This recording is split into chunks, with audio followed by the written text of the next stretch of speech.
I thought the bullying and scurrilous activity my housemate had previously done was over, but I was wrong.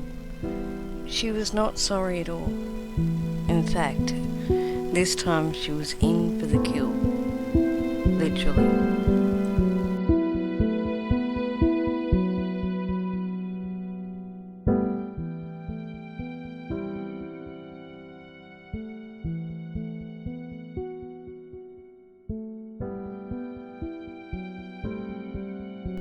She still had an idea that she was going to take over Fox Out of a Box Productions and Simplistic Pictures.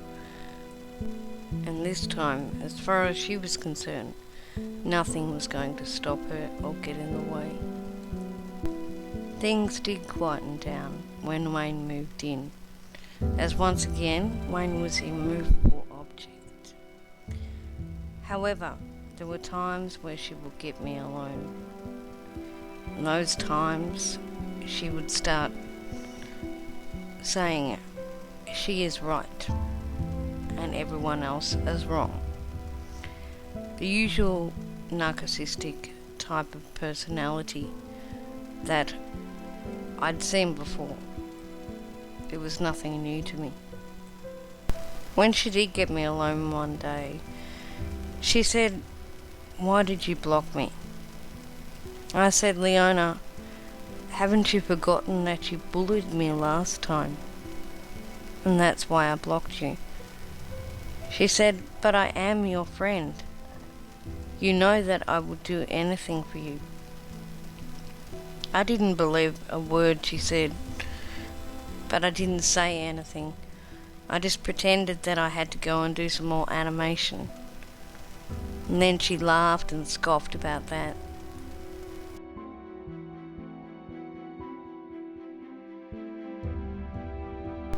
Then there was Leona's favourite thing, cooking and eating.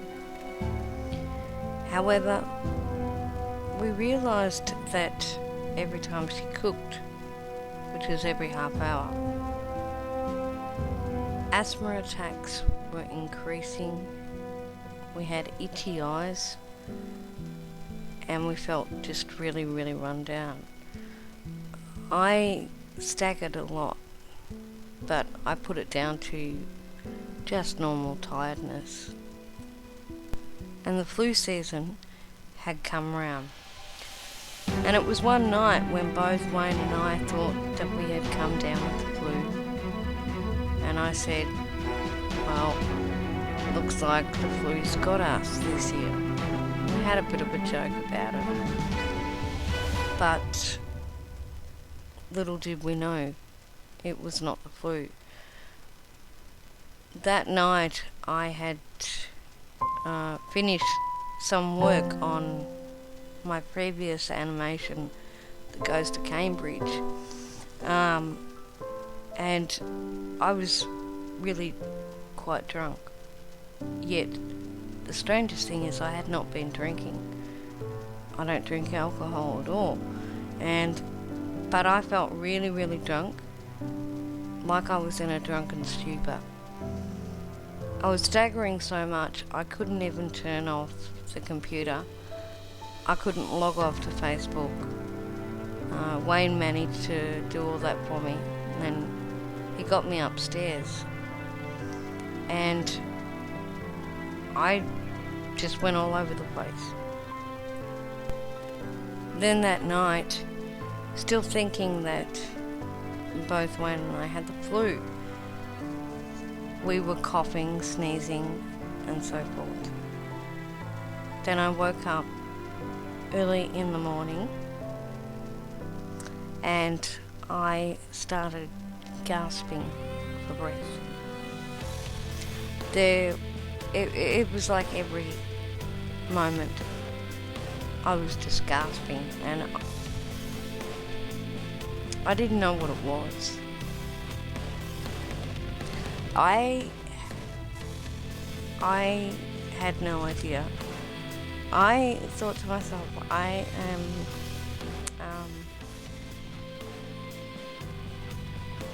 gonna take my last breath. That's how much it scared me. And Wayne woke up and he knew that something was wrong with me.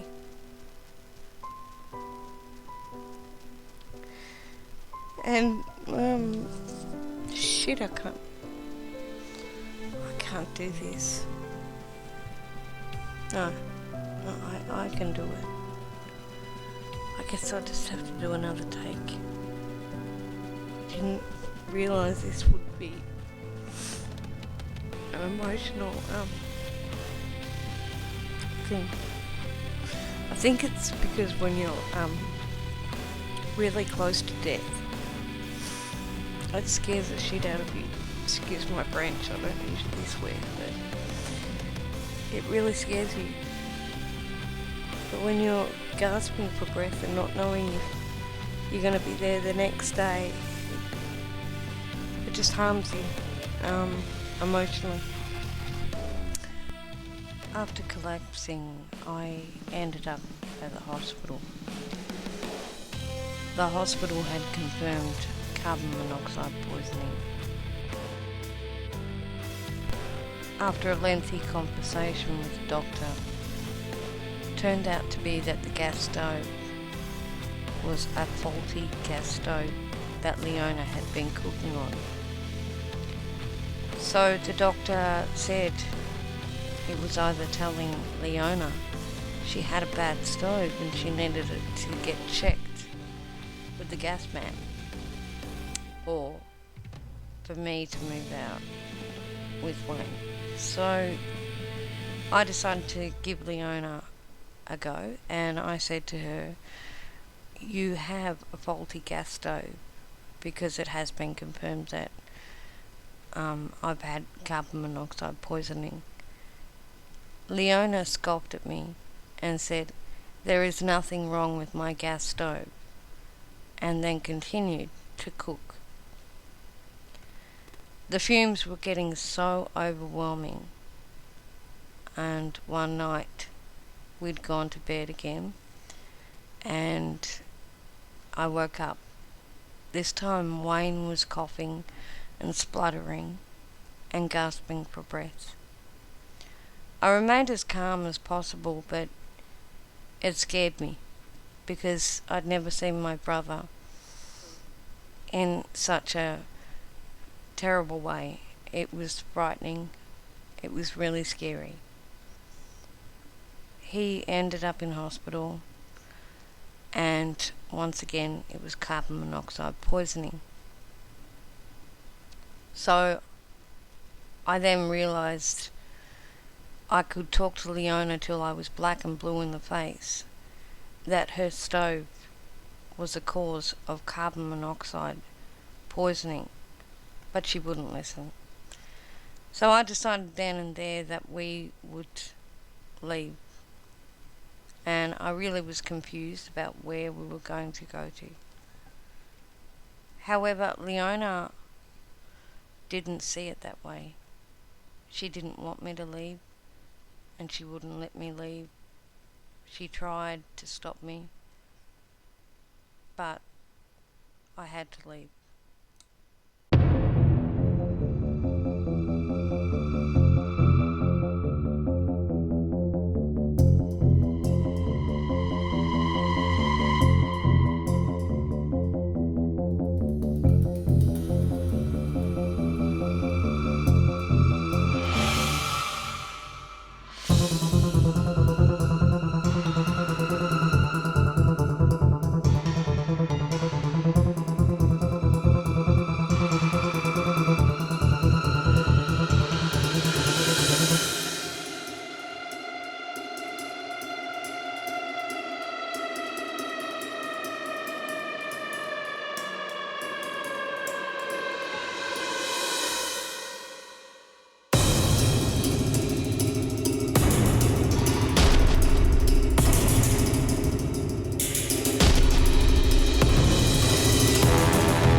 Wayne and I are currently living in government housing.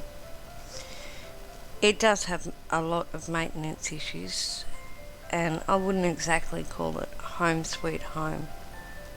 But what I do call it is that it is a place without carbon monoxide, an odourless gas that you cannot see.